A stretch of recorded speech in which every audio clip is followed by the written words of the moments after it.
has an article feature, so that if you click on create article, you can put the headline in, you can put the pictures in, you can put copy and paste the thing. And I would do that. People will read that will never go to your website.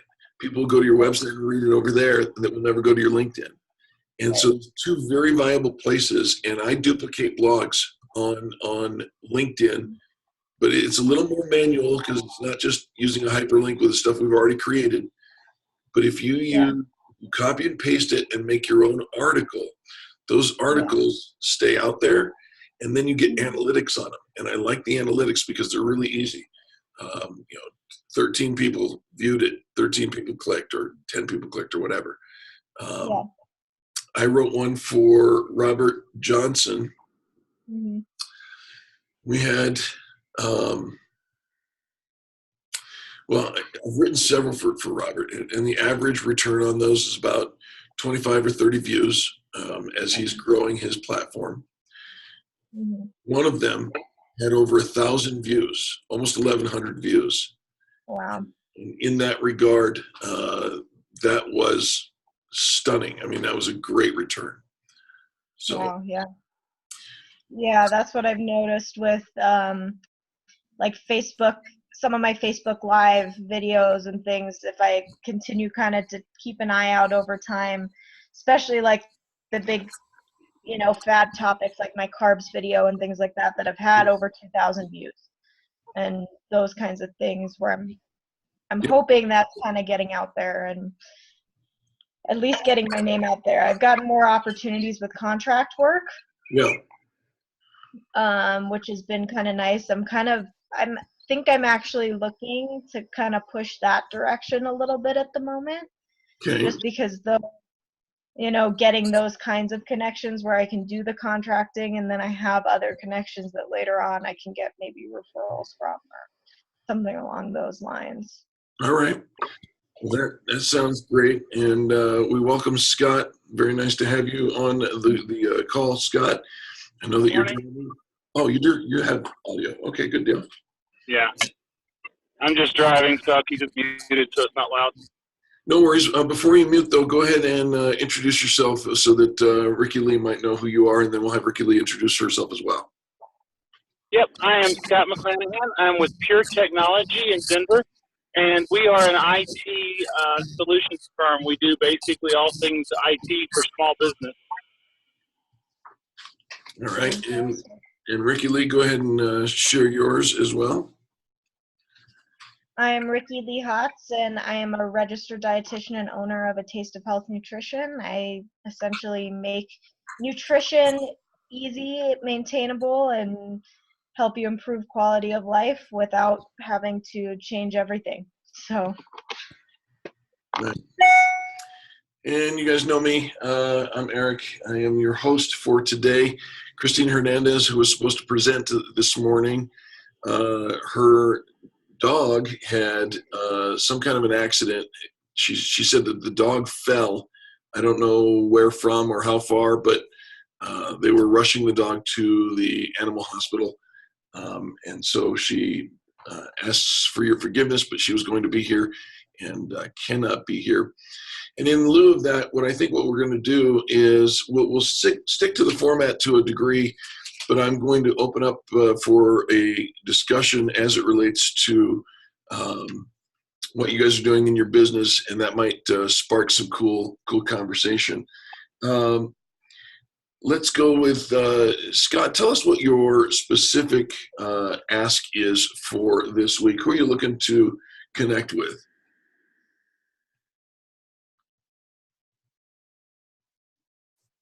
All right, maybe Scott's in a place where he can't. All right, go ahead. You there? Yep. Sorry about that. I had it muted. It was great. Our target market is businesses anywhere from about 5 employees to about 50 employees. And specifically what we're looking for is we're looking for businesses that are, corporate style businesses that have a need for IT services. So that might look like, computer support. It might look like something a little bit more defined as far as, servers or network. Maybe they're just looking to purchase computers. We're Dell authorized, Microsoft certified. We do everything from basic computer support to very complex networks.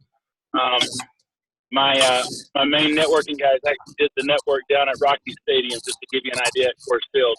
So to give you an idea of the level of projects we go, we go from a small little pop work with 4 or 5 computers all the way as large as a Rocky Stadium type of network. So, Scott, let me dig a little deeper with your specific ask. At 5 to 50 employees, corporate using IT services, if we could get very specific, do you want like legal offices or give me one genre for this week that I could go look for or know somebody that I could refer. Yeah, legal offices are always a great one.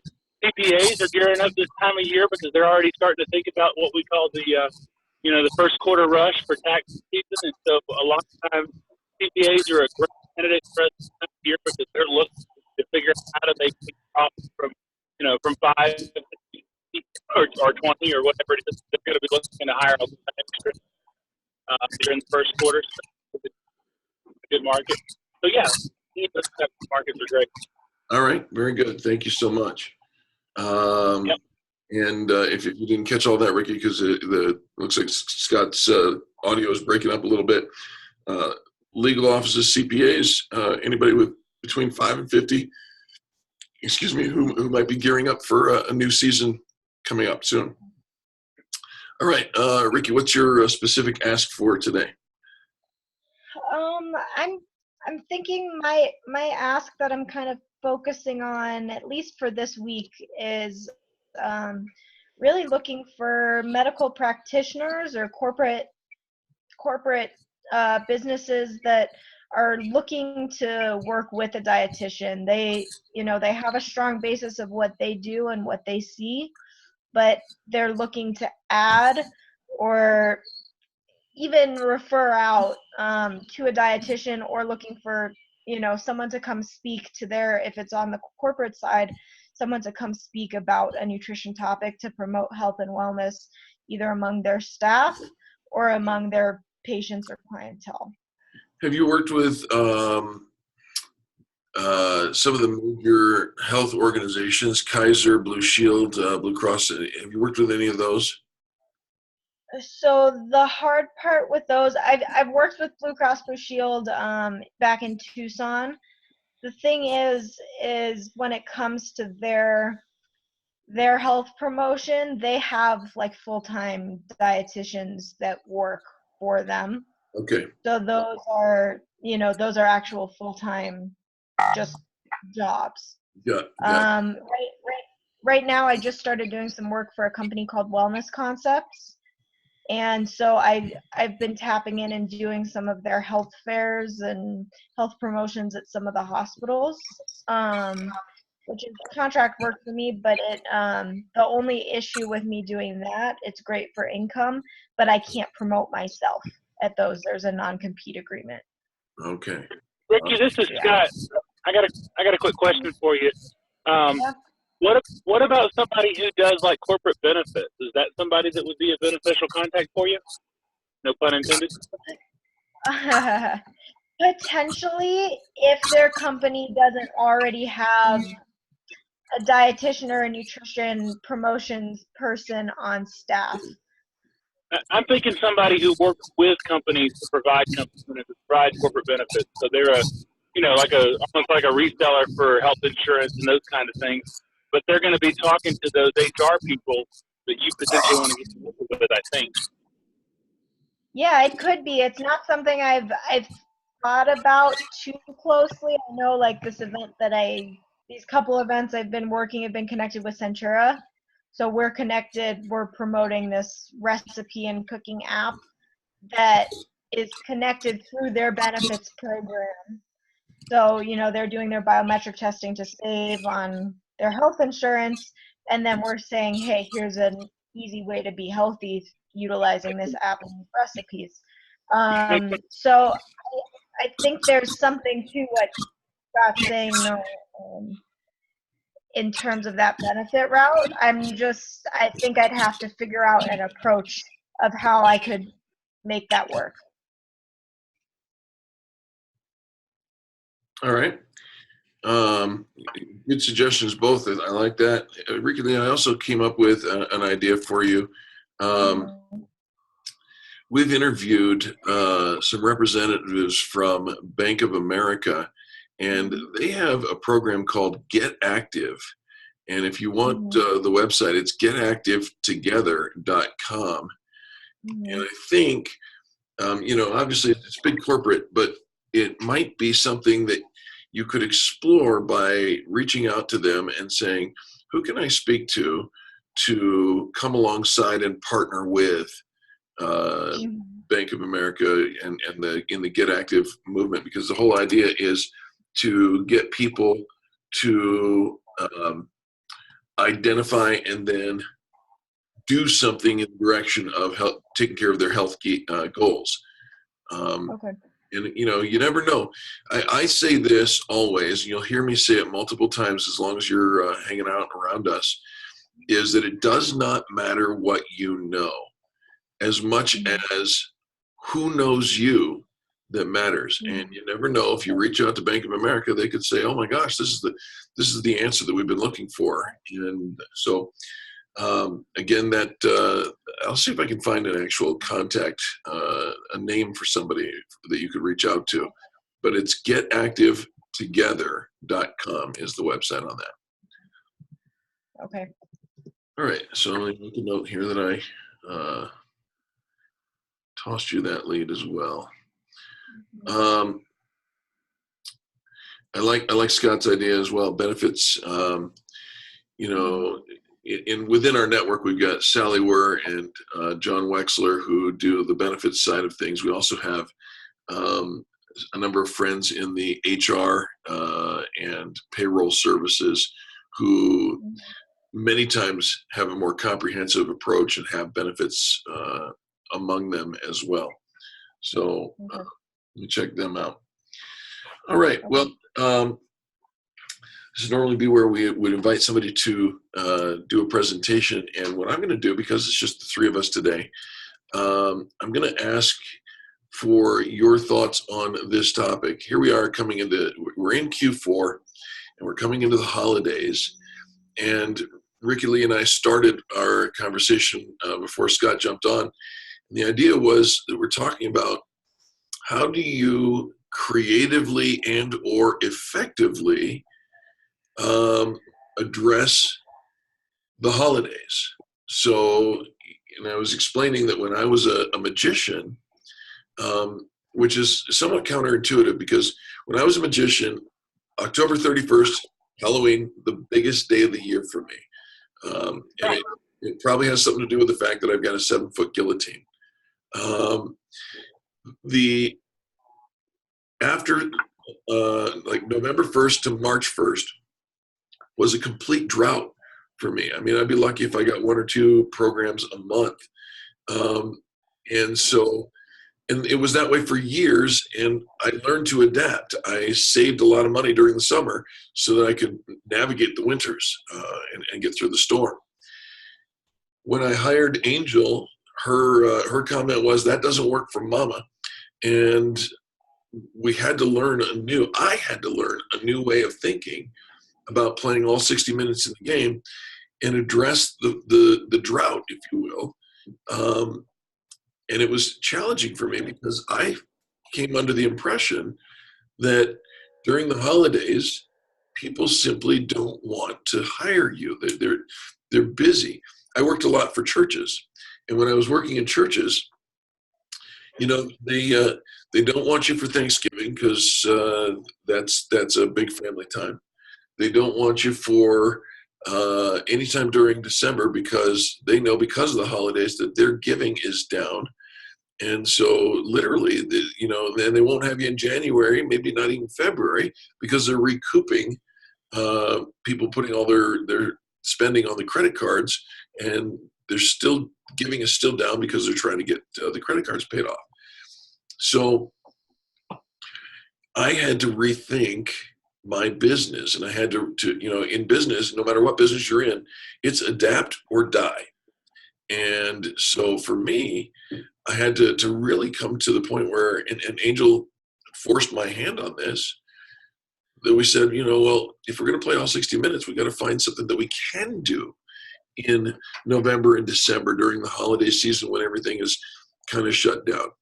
And so what I did, keep in mind I was a magician at the time, I knew that childcare was always going to be something that was going on even during the holidays, sometimes even especially during the holidays.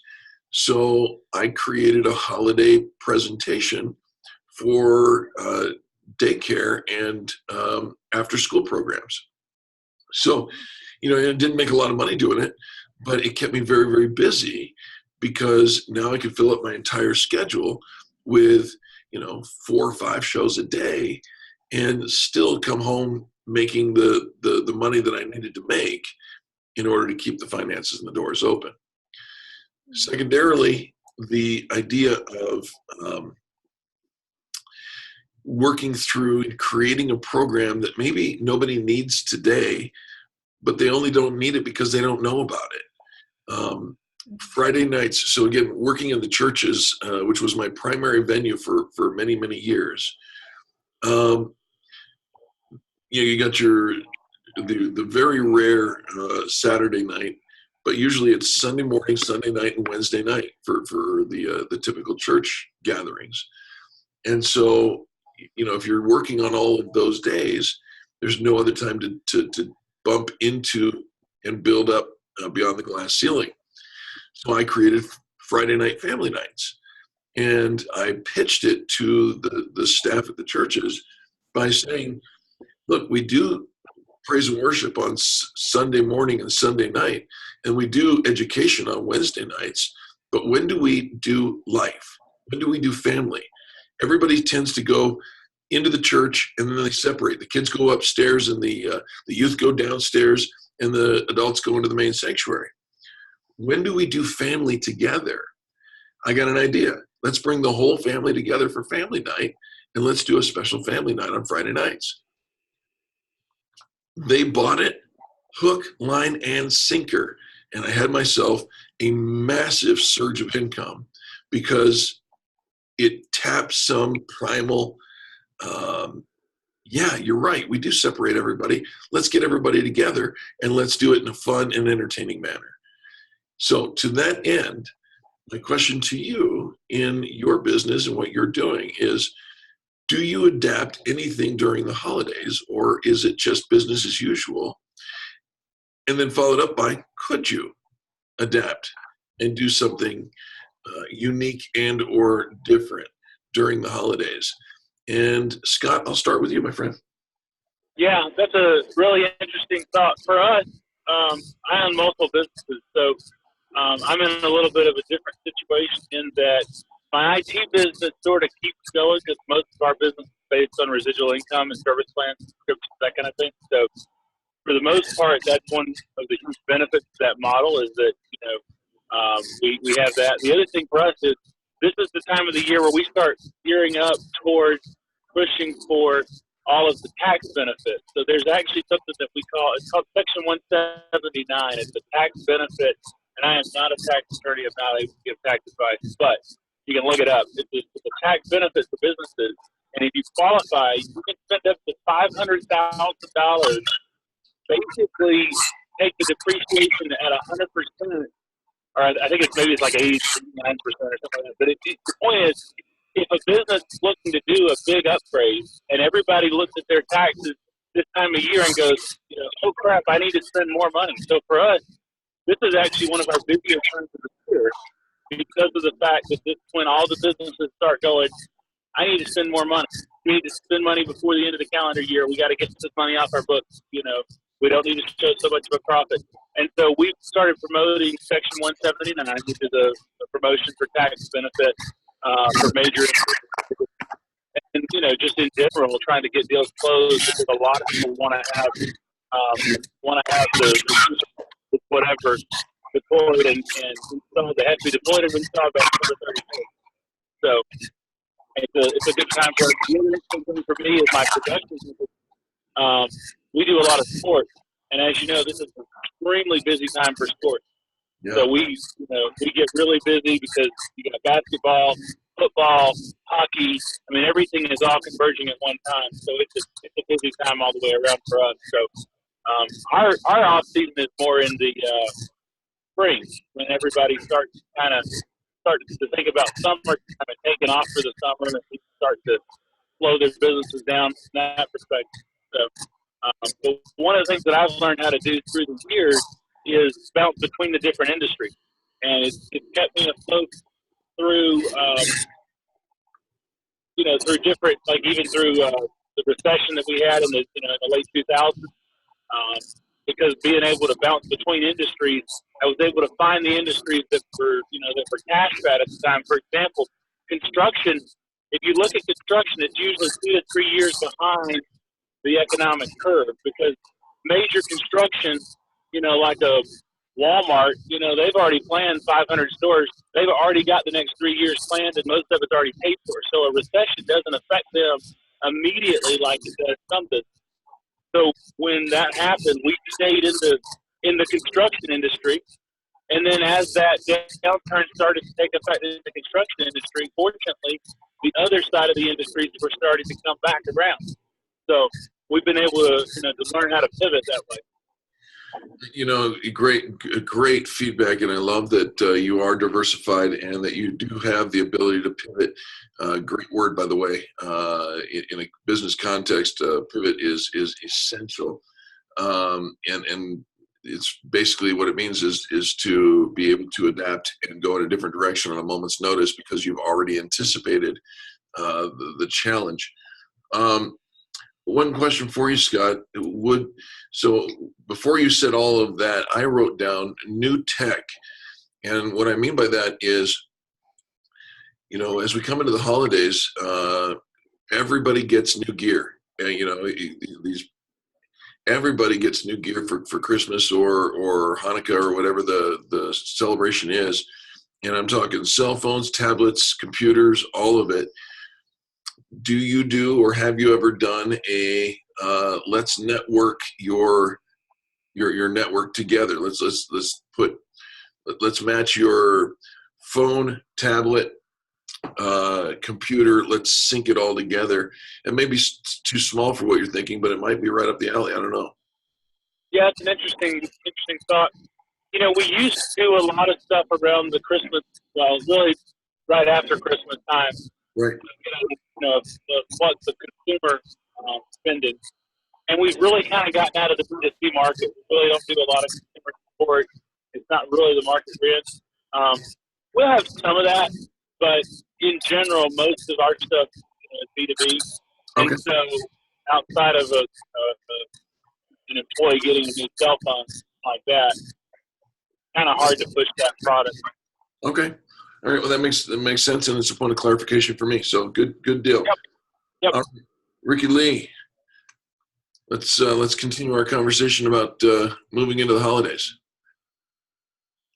Yeah, I think it's really like you were saying, and something that I did kind of start to promote last year before I was actually seeing clients is looking at that holiday season and say, hey, let's get a jump start on those holiday goals. Why wait until you've gained a ton of weight, you're not feeling well, you're, past that point of, okay, now I have all these things I need to fix.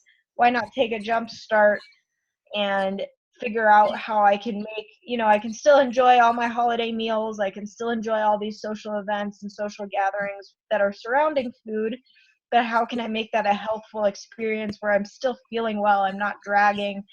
We're so busy and stressed out during those time periods. What can I do to keep myself getting the healthy nutrition I need, as well as still enjoying the things that maybe I don't need as much, but I need emotionally, to keep ourselves going during that stressful, busy time of the year. Yeah. I think this would be a great time for you to really think out a strategy for your blog. Not just writing individual blogs, but having a strategic purpose for each blog, and maybe tying them into a series. And I like the idea, and I'm going to throw this out for you. I like the idea of you, if you write an outline for the next, I know you typically do one recipe blog a week. Is that correct?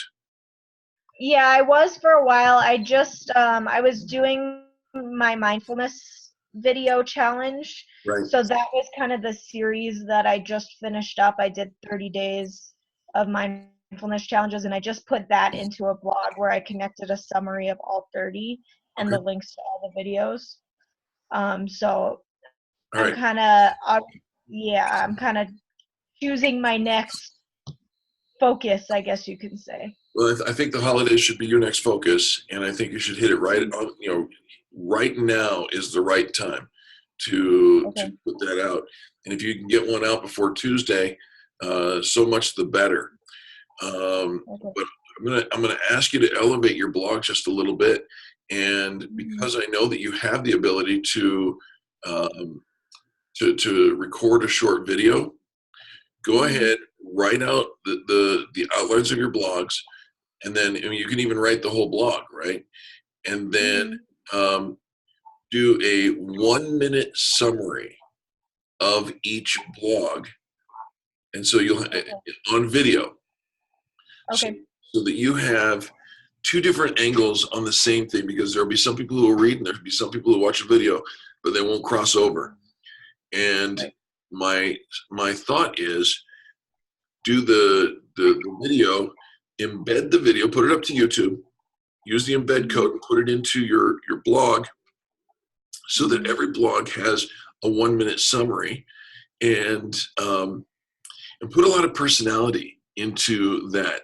Inspire me with your eyes and your smile and your enthusiasm, because when you do that, then it motivates me to want to. We gravitate and attract towards people who feel like they're welcoming us, right? So less on the statistics and more on the why and what we stand to gain out of it. Inspire me in 1 minute on video. I got one more to add. Yeah, please, Scott. So the other thing, and this is something I've learned from the production world, is you always want to tease what's coming up next. So if you know your blog and you've already got it planned out, when you do that 1-minute video, take the last 5 to 7 seconds and say, next week or tomorrow or whatever, hey, we're going to talk about how do we do this, because what that does is that creates a need for them to come back, and it creates a need for them to go, oh man, you got to check this out, she's going to do this tomorrow or whatever it is. But it creates that connection of, I have to tune in tomorrow kind of a thing. Right. Yeah, that's a great idea. I appreciate that a lot. All right. So here's what I'm thinking. If you add that, make that people are already going to trip and fall and fail over the holidays.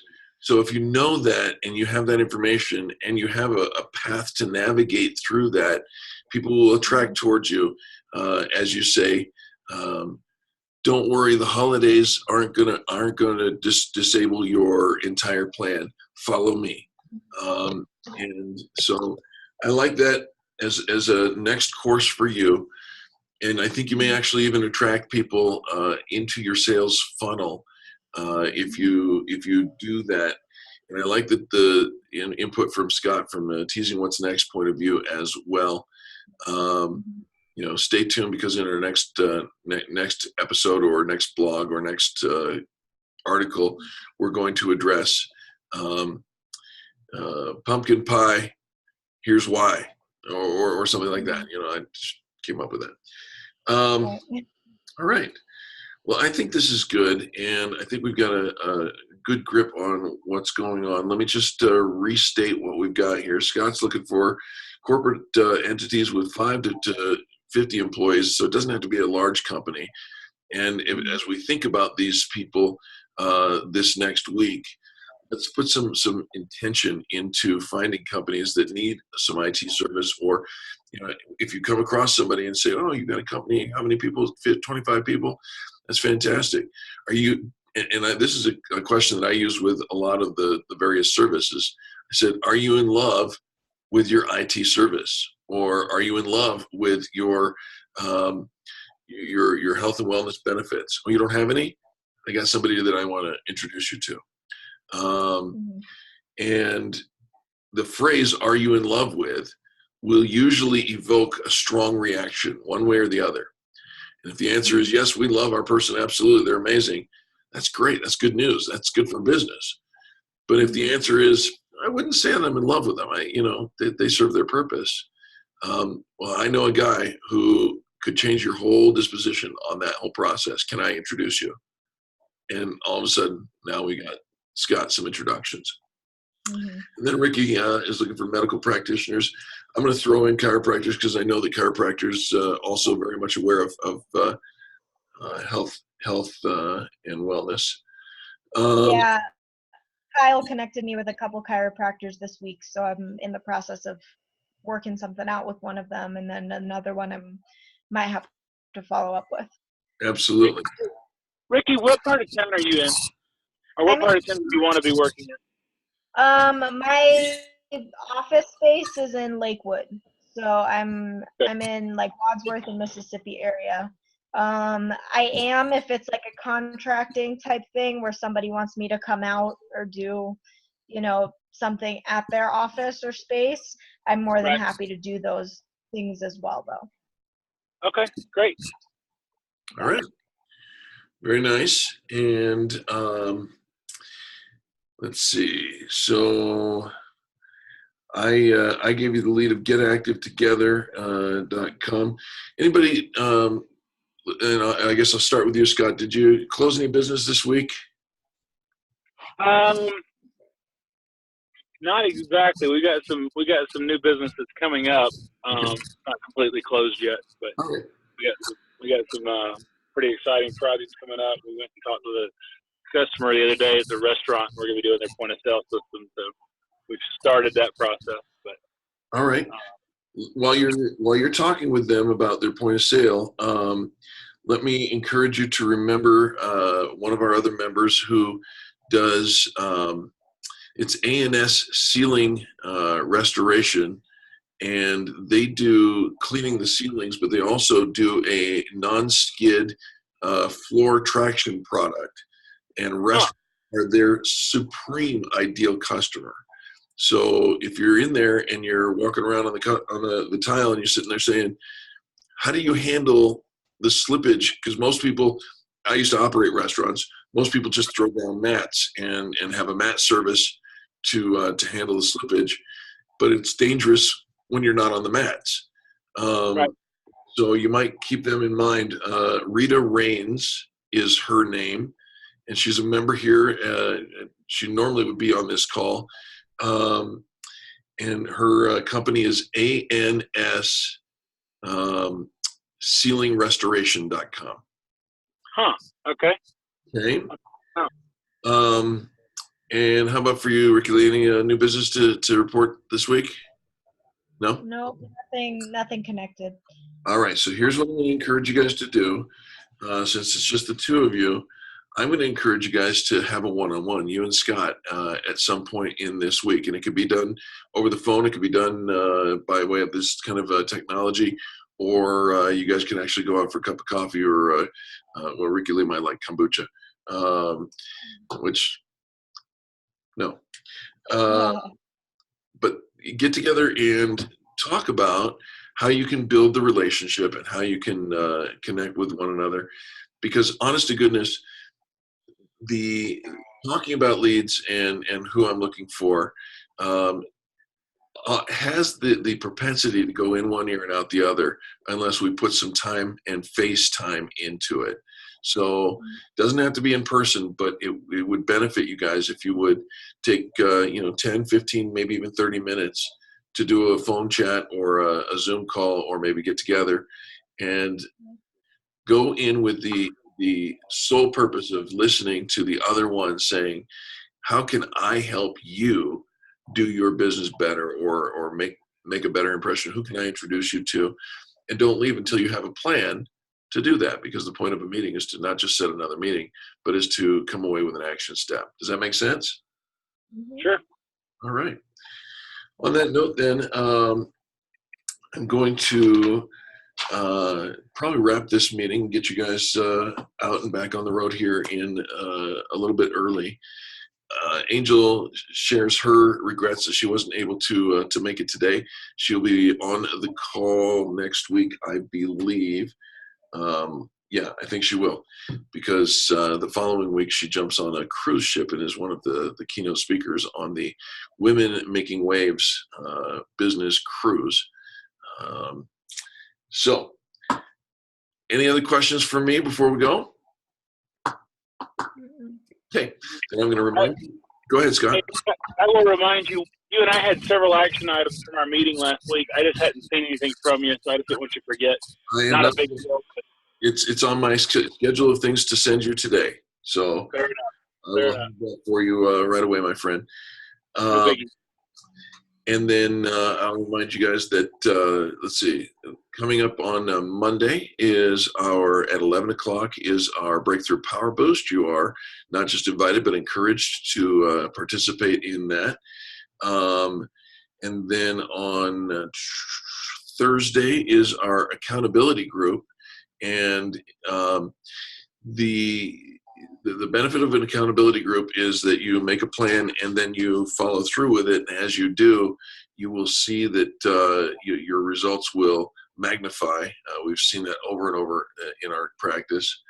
Of course, Halloween is on Tuesday, so be safe out there. And we'll chat with you again. All right. All righty. Sounds good.